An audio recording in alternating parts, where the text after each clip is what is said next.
Debat ketiga Pilpres 7 Januari 2024 lalu berbuntut panjang.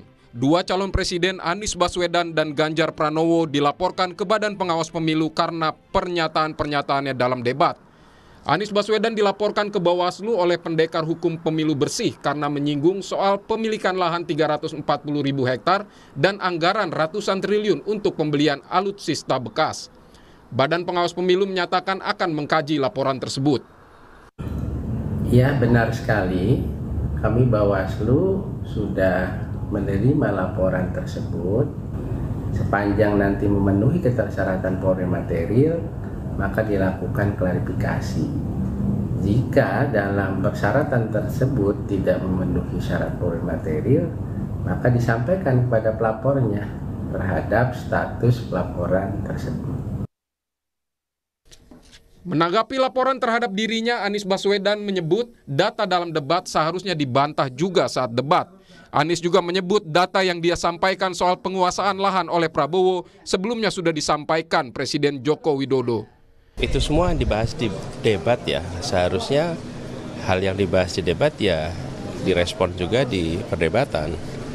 Tapi biarlah nanti Bawaslu yang akan menilai apakah laporan itu layak untuk diteruskan atau tidak. Saya menggunakan data yang disampaikan oleh Pak Presiden Jokowi dan data itu ada rujukannya. Jadi kalau memang dianggap bermasalah ya kita lihat rujukannya gimana gitu. Wakil Presiden ke-10 dan ke-12 RI Yusuf Kala membela Capres Anies Baswedan yang dilaporkan ke polisi dan Bawaslu terkait data soal lahan ke Capres Prabowo dalam debat Capres akhir pekan lalu. JK menilai bagus jika Anies dilaporkan. Menurutnya ketika diperiksa, Anies bisa meminta kesaksian dari Presiden Jokowi sebagai orang yang pertama kali menanyakan hal itu ke Prabowo di debat Pilpres 2019 lalu. Itu kedua Prabowo. Kalau diperiksa, gampang Anies minta kesaksian dari Pak Jokowi. Kan yang pertama ngomong Pak Jokowi. Paling bagus sih jadi dua yang diperiksa. Anies tentu diperiksa. Dari mana datanya? Dari Pak Jokowi. Panggil Pak Jokowi. Baru rame negeri ini. Jadi bagus itu kalau diperiksa. Ya. Gitu ya. Selain Anies Baswedan, Capres nomor urut 3 Ganjar Pranowo juga dilaporkan ke Bawaslu karena dianggap menyerang Prabowo Subianto saat debat ketiga. Organisasi yang mengatasnamakan Advokat Pengawas Pemilu, Awaslu, menilai Ganjar mendesak dan memaksa Menteri Pertahanan Prabowo Subianto membuka data yang dianggap rahasia negara ke publik. Hari ini melaporkan Capres nomor urut 03 Ganjar Pranowo yang di dalam debat Capres ketiga dia memaksa, mendesak, dan menekan Menteri Pertahanan Republik Indonesia Prabowo Subianto untuk membuka sesuatu yang kami anggap data-data dan informasi penting terkait dengan rahasia negara. Sementara Ganjar Pranowo mengaku heran karena ada pihak yang melaporkan debat pemilu. Namun dia mengatakan siap untuk menjelaskan jika diminta klarifikasi. Diadukan? Ya nggak apa-apa. Apanya mau diadukan? Coba tak diadukan. Apakah capaian program Bapak mendapatkan hasil yang baik? Loh, saya belum tahu hasilnya. Pak Ganjar jangan tanya gitu, nanti saya adukan gitu ya. Ya mungkin lagi musim adu-mengadu, nggak apa-apa. Tak jelasin semua. Bukan hanya Anies dan Ganjar, Capres nomor urut 2 Prabowo Subianto juga terancam diproses pelanggaran pemilu. Badan Pengawas Pemilu menilai penghinaan bisa dijerat pasal 28 Undang-Undang Pemilu jika ada laporan. Ketua Bawaslu Rahmat Baja menyebut dari Panwas Lapangan belum ada laporan. Nanti kita lihat dulu konteksnya apa dan menyasar siapa. Sebelumnya dalam kampanye di Pekanbaru Riau, Prabowo menyampaikan keberatannya soal pertanyaan calon lain dalam debat Pilpres. Yang nyinggung-nyinggung, punya tanah berapa, punya tanah ini. Gitu.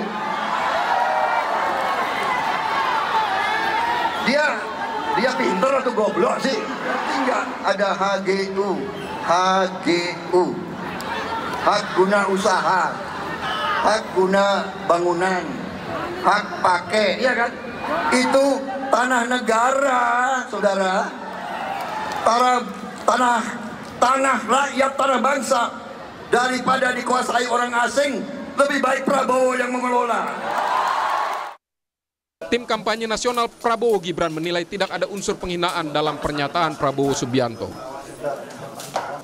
Jadi Bawaslu sama sekali belum melakukan penilaian apapun terkait dengan pernyataan Pak Prabowo. Jadi itu.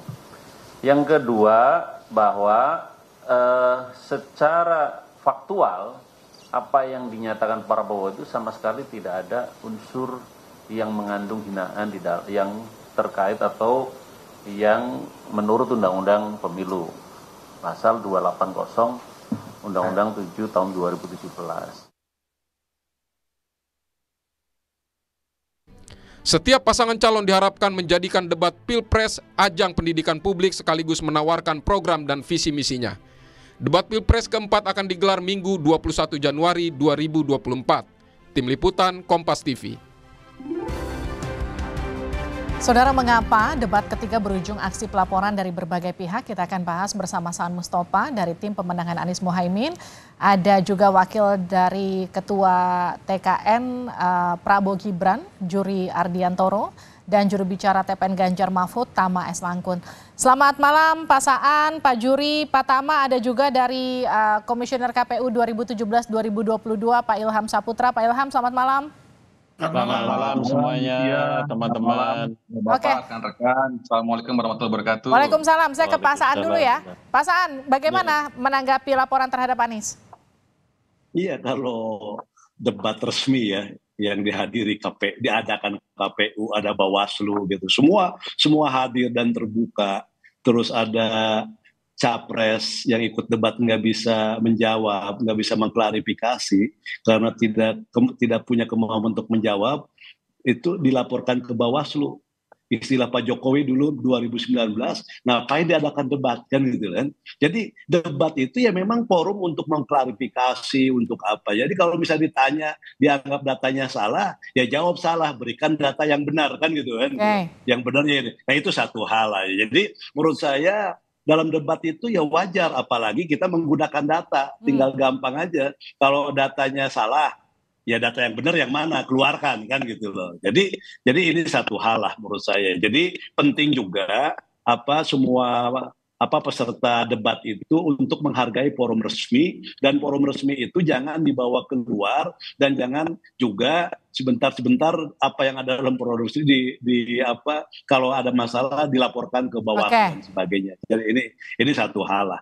Yang kedua juga ya tadi ya misalnya di luar debat masih diungkit dan sebagainya. Itu kan data lama.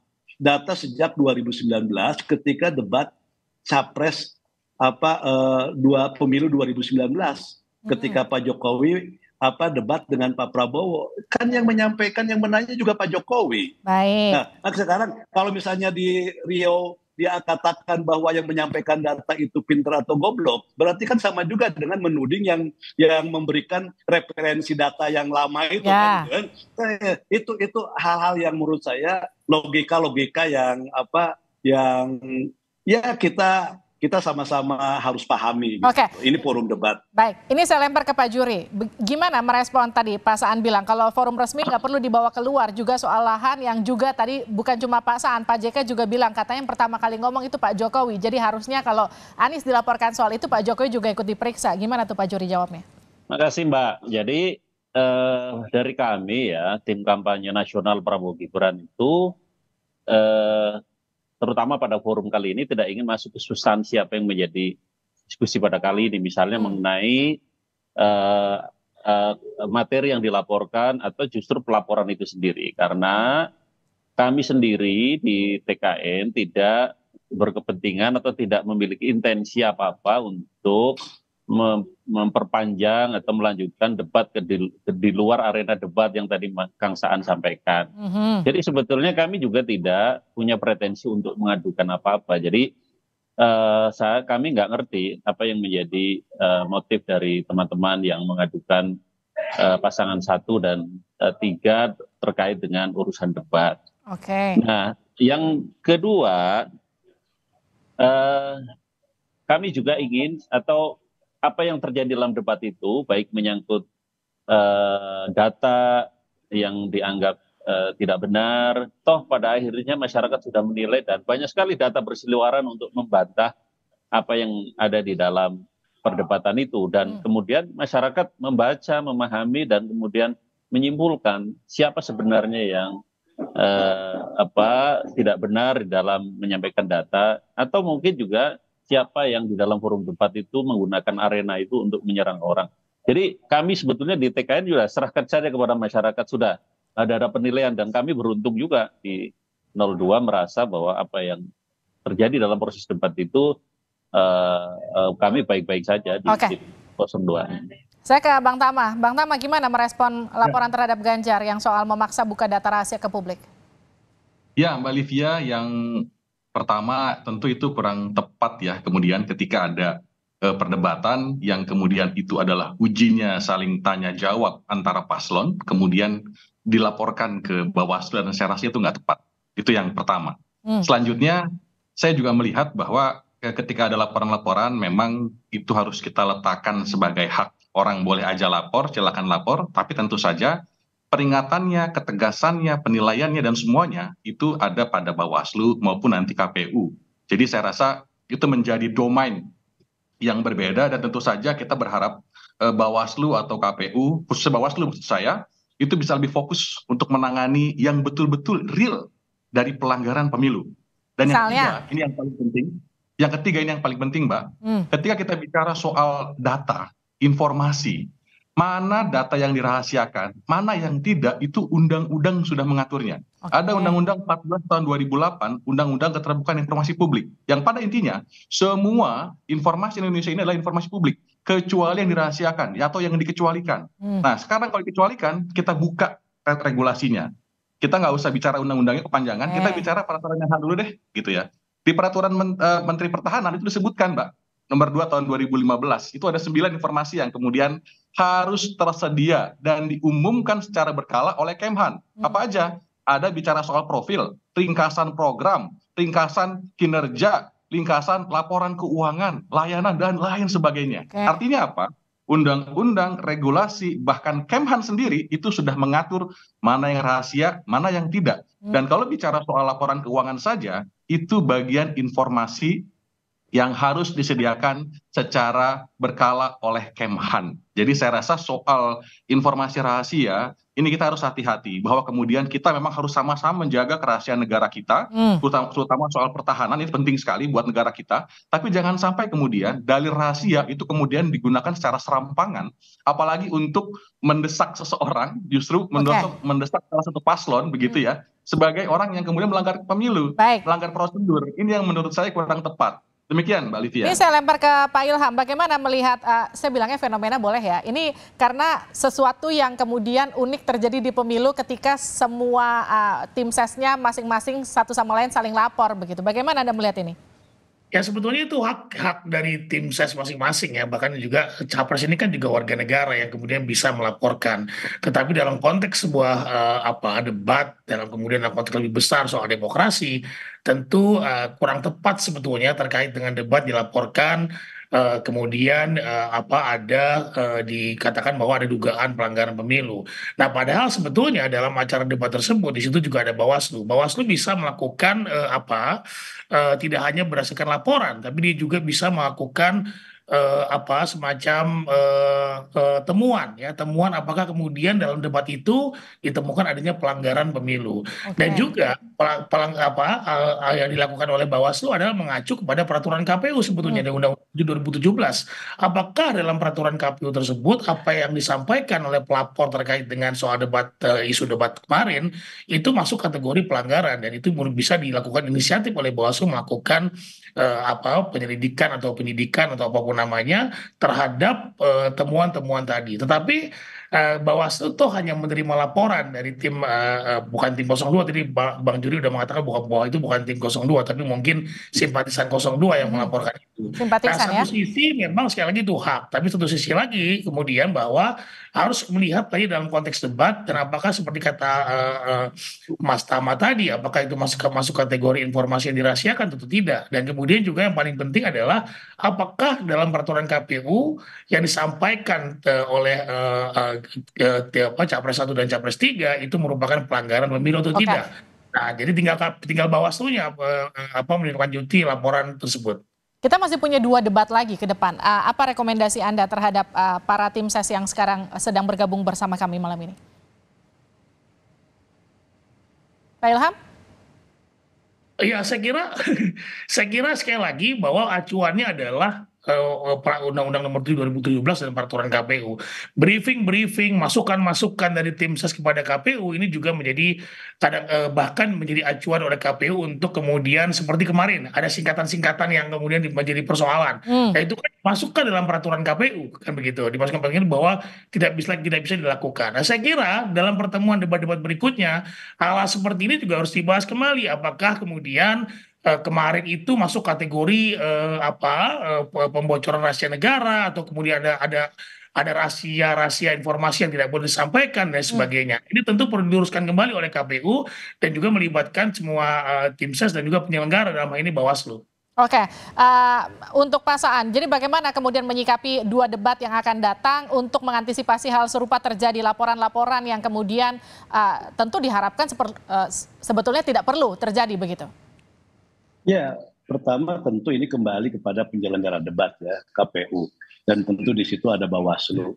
Bagaimana yang namanya KPU dan Bawaslu, karena ini adalah pelum resmi, maka harus memberikan semacam sebuah kenyamanan dan juga kepastian terkait dengan soal posisi para peserta debat. Jadi itu penting bagi penyelenggara debat ya dan Bawaslu-nya, memberikan kenyamanan dan kepastian sehingga si peserta debat itu bisa menyampaikan berbagai argumentasi, gagasan, dan pertanyaan-pertanyaan tanpa ada rasa kekhawatiran nanti dilaporkan dan sebagainya.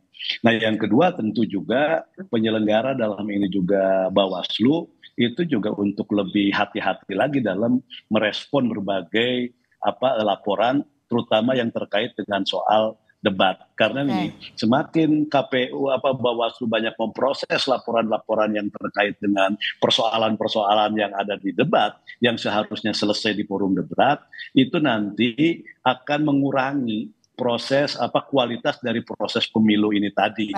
Yang tadi saya katakan oleh Pak Ilham bahwa debat menjadi sarana demokrasi agar pemilu kita itu penuh dengan gagasan, penuh dengan ide-ide, dan juga sekaligus melihat dari kesiapan para peserta Pilpres, calon presiden dan wakil presiden. Tapi kalau sekali lagi itu nanti walaupun bukan TKN yang bukan tim resmi yang mengadukan, tapi juga ada di luar-luar itu yang itu adalah bagian dari simpatisan, hendaknya juga tim resmi itu juga bisa mengendalikan para simpatisannya ketika mau melaporkan, ya harus bisa dicegah kan gitu. Jadi ada upaya-upaya pencegahan juga. Jadi sekali lagi biar kualitas debat kita itu benar-benar membuat pemilu kita berkualitas yang nanti juga demokrasi kita akan semakin baik. Kalau Pak Juri, bagaimana Pak Juri? Ya, secara teknis pelaksanaan debat dievaluasi di setiap pelaksanaannya, Mbak. Jadi misalnya hari ini KPU mengundang 3 perwakilan pasangan calon untuk mengevaluasi secara teknis seperti apa. Apakah ada masalah-masalah penyelenggaraannya, apakah ada masalah kegaduhan, apakah ada komplain secara teknis, bagaimana layout dari tempat debat dan sebagainya. Semuanya dievaluasi dan dicari format terbaiknya supaya seperti Kang Saan tadi sampaikan, debat itu betul-betul memperlihatkan panggung yang nyaman, panggung yang baik untuk setiap capres-cawapres menyampaikan visi dan gagasan serta programnya. Secara substansi tentu kita serahkan kepada para panelis untuk menyusun pertanyaan dan format yang dibuat oleh KPU. Tetapi pada prinsipnya adalah saya juga percaya bahwa setiap capres atau cawapres akan menyiapkan diri sebaik-baiknya. Masyarakat juga ingin mendapatkan informasi, ingin mendapatkan tampilan dari capres, cawapres yang didukung untuk melihat mereka itu secara prima tampil dalam debat itu. Dan tentu bagi kami, Pak Prabowo, Mas Gibran dengan debat itu bukan hanya ingin menyampaikan visi misi, tapi juga ingin mengajak supaya pemilu ini kita lalui dengan tidak harus dengan ketegangan-ketegangan. Mas Tama, bagaimana Mas Tama? Karena masih ada 2 debat lagi ke depan untuk mengantisipasi laporan-laporan yang mungkin saja terus terjadi. Ya, Mbak Livia, terkait dengan hal tersebut ada beberapa hal ya Mbak. Yang pertama tentu saja kita berharap yang namanya evaluasi, perbaikan itu terus dilakukan. Karena tentu saja kita berharap ada ruang perdebatan yang tentu saja itu baik buat masyarakat, pemilih juga tahu siapa yang kemudian dia pilih. Nah yang kedua, kita juga berharap bahwa KPU sebagai penyelenggara, Bawaslu yang kemudian juga melaksanakan fungsi-fungsi pengawasan, itu kemudian tidak terjebak untuk mengurusi atau serius terkait dengan laporan-laporan yang memang tidak berdasar atau tidak berdalil. Yang kemudian yang ketiga, ini yang nomor 3 ini selalu paling penting Mbak, tentu saja kita juga berharap masing-masing paslon itu menyelesaikan perdebatannya di ruang perdebatan yang kemudian tidak dibawa keluar. Karena kita juga tahu, masyarakat juga tahu, antara menghina, mencemarkan nama baik, tentu saja beda dengan yang namanya mengevaluasi, menyampaikan rekam jejak, dan lain sebagainya. Jadi kita berharap debat selanjutnya tetap bisa berjalan dengan baik, dan tidak kemudian memberangus atau membungkam hak-hak dari paslon untuk berdebat sebaik-baiknya dan sebenar-benarnya. Demikian, Mbak Livia. Baik, terima kasih Pak Saan Mustafa, Pak Juri Ardiantoro, Bang Tama Langkun, juga Pak Ilham Saputra. Terima kasih sudah bergabung di Sapa Indonesia Malam. Sehat-sehat selalu.